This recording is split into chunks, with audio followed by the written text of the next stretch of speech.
everyone. I am Dorothy Yip. I'm a practicing PA in California that specializes in internal medicine and ENT, which is ear, nose, throat. And as you guys know, with the COVID-19 that originated in Wuhan, China, as of March 13th, 2020, today, there's also outbreak happening in California, which is where I practice, and I've been getting a lot of questions from friends, families, and patients about the virus. So I just made this video and wanted to talk to you guys about a few things that they're still current as of today, which very well might, by next week, some of these information might be slightly outdated because this is an evolving situation. But there are some main points I want to bring up because sometimes patients bring in questions that make me realize they might not be getting the most accurate information that either make them over panic or underestimating the severity of the situation. Now, as of today, including China and inside China, outside China's data is that the mortality rate of COVID-19 virus is overall about 3.6%. And again, 3.6%. And the seasonal flu influenza, the mortality rate is about 0.1%. So 3.6 versus 0.1, as you can tell, that is statistically, that's a pretty large difference. And on top of that, so with that said, there are more people that when they get infected with this virus would die versus someone getting the seasonal flu and die. And in additional to that percentage differences, there are a few key points to remember when you're thinking about trying to compare this with the flu is one, we do not currently have a vaccine for COVID-19 virus versus obviously we have the seasonal flu vaccine. Two is we don't have any clinically trial tested, ready to use antiviral medication for this virus versus with seasonal flu, we have things like Tamiflu. So when it comes to people getting sick with it, there is not a clear treatment plan or how we can properly get someone better, which is another very important point. And third is this is a new virus and versus the influenza is not. And what that means is in our community, we don't have people, including me, we don't have the immunity. We have not built up an immunity for this virus yet. And influenza virus has been around for a long time, meaning someone, actually most of us, would have some degree of immunity built up from previous exposure to the influenza vaccine. Now, another point I want to bring up is the maximum incubation period for this virus is 14 days.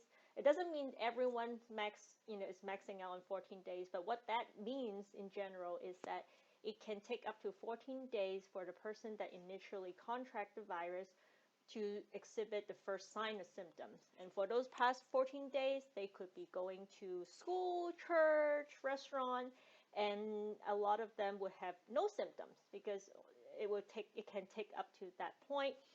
Now, another part is even after they show symptoms, a good amount of patient is not going to show what you would consider severe, classic, really ill symptoms. They're going to just have sniffles, mild cough, just like your run-of-the-mill cold, which makes it really hard for medical professionals or, the other people in the community to really know whether that person has COVID virus or they just might have allergies or just a mild cold.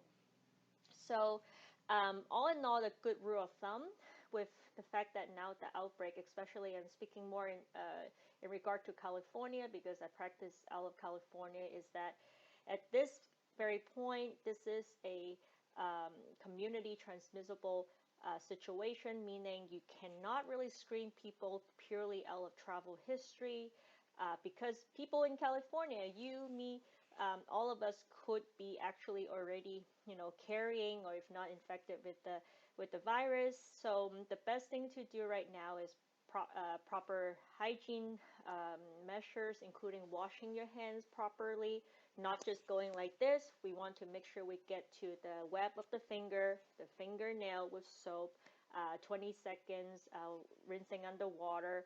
If you're not dealing with an automated faucet, make sure that you tap the faucet shut it off with your elbow, not with your hand, because that is another good way to touch another thing that a COVID-19 patient might have touched.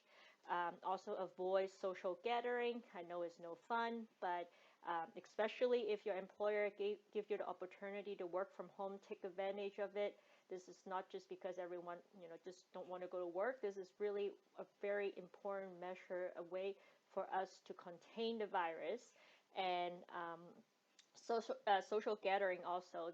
Just because you're working from home, this is not a good time to party up, get people together, hot pot, that type of stuff. Church gathering, no, none of that. Really minimize large group people, not even large group, just any sort of social gathering, because the more you get a chance to have people sneezing on you, coughing on you, or just purely talking to you, droplets transfer that way. And not just the droplets that you breathe in, the droplets can also get to your eyes, and this is indeed a virus that can be, if it is in contact with your conjunctiva, or the white part, the mucus of basically the mucus lining of your eyeball, it can, you can contract it that way. So one of the things to do, if you are dealing with someone have COVID-19 or highly suspicious of it, besides, at the time that you feel like you need to wear a mask, remember that should also be a good time for you to you should be wearing a proper eye gear.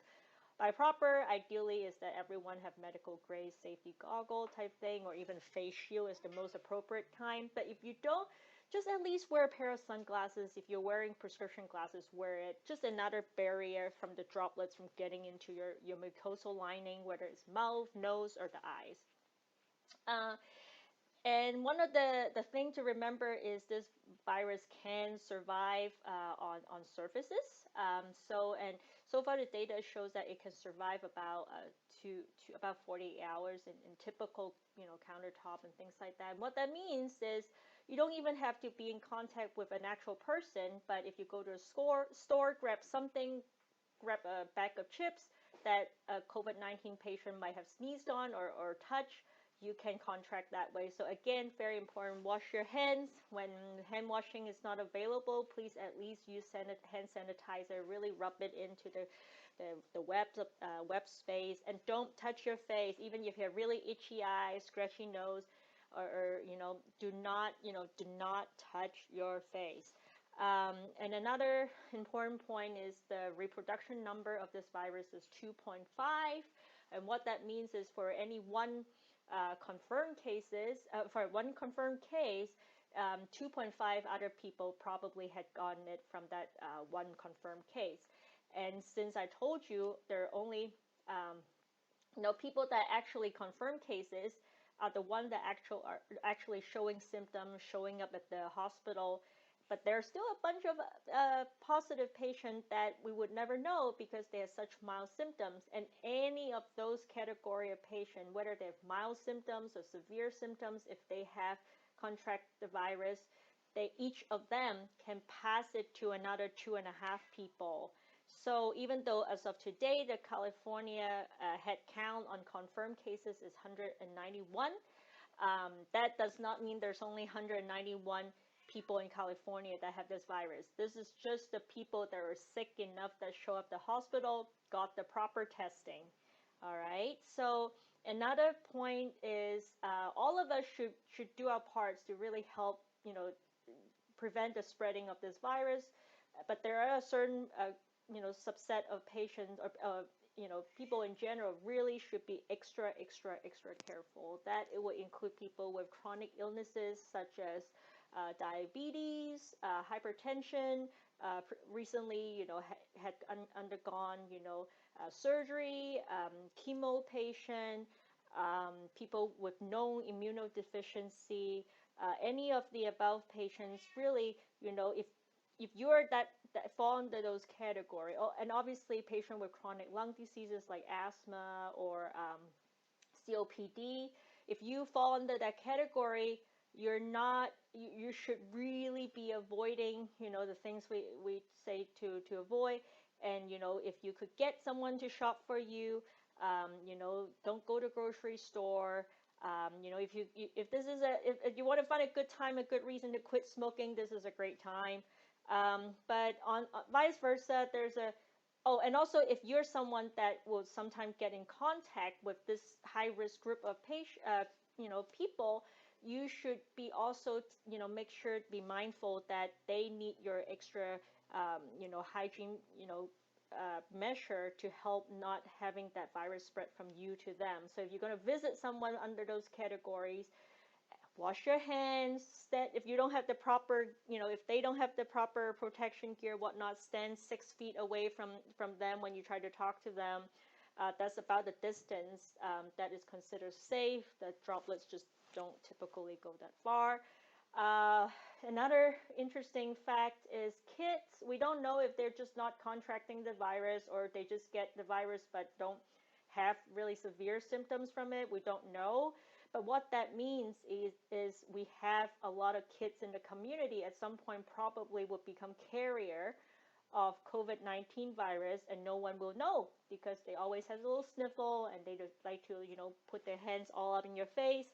So if you have kids or kids that have runny nose, coughing, maybe running a little low-grade fever, even though they might not seem really, really sick, and they might not even be running an actual fever of over 100.4 Fahrenheit, which is kind of like the threshold we're looking at typically. Still, get them away from, high-risk group people, and if you're taking care of little kids with those kind of symptoms, you have to wipe down everything because you can get it from them and you can give it to someone else that cannot, that don't do so well with the virus. And one of the major point to point out is because a lot of grandparents of these little kids actually are the caretaker. Those folks have to be really, really careful because their grandkids might possibly transmit the virus to them. And last but not least is right now is allergy season. Everything, just happened all at once. And so for patients with known asthma and allergy, even you might not notice that your allergy is full blown yet, please start taking your daily allergy medication. This is spring. Spring allergy pollens are going around, at least in California, because when you get really bad allergy symptoms, we can't tell. No one can really tell at the beginning, or even not just beginning, overall. Are you having COVID-19 symptoms, or are you having allergy symptoms? So take your daily allergy medicine, Allegra, Zyrtec, Claritin, Flonase, what have you. In addition, also is make sure that asthma patients get the inhalers. If you're running out of your albuterol rescue inhaler, even if you're not feeling it right now, please ask for a refill. Very important point is if you have any routine medical appointments such as colonoscopy, mammogram, routine checkup, routine 6 months follow-up, that type of appointment, including your dental hygiene cleaning appointment. If there's nothing really in the meantime that is time sensitive that you need to discuss with your medical providers, it's really a good idea to consider postponing your appointment at least until probably closer to late May. Hopefully that is true. If not even later. The reason being is these kind of medical facilities, whether it's imaging centers, dentist office, doctor's office, urgent care, especially hospitals, they are really the reservoir for many pathogens, and in this case, COVID-19. Those would be places that are where most likely people are going to pick up this virus.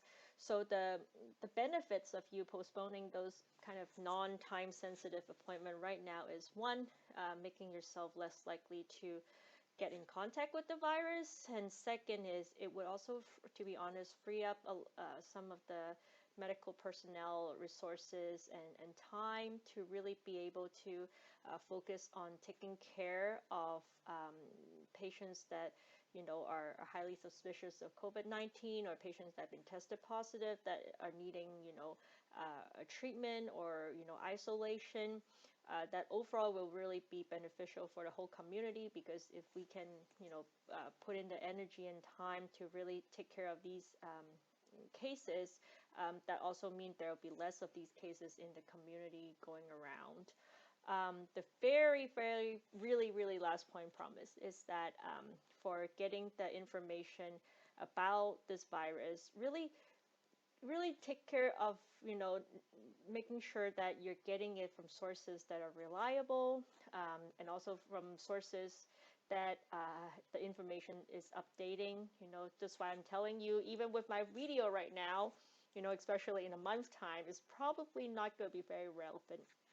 Please do not get information about this virus from Instagram, Snapchat, BuzzFeed. These are not reliable, evidence-based resources. Despite CDC so far, there's some discussion of it might be not doing its best job in handling the situation as of now. It's still a really, dependable source, at least for information gathering. And so please do check the CDC website, WHO website, for updated information on the virus. Again, misinformation is very harmful. It can sometimes make people overestimating the risk and also underestimating the risk. So I hope all of this information is going to help you feel better prepared for what is going on, and obviously stay healthy, drink a lot of water, sleep a lot, stay healthy, stay strong, and we'll get over with this hopefully in no time, probably a little bit of time, but anyways, take care, okay?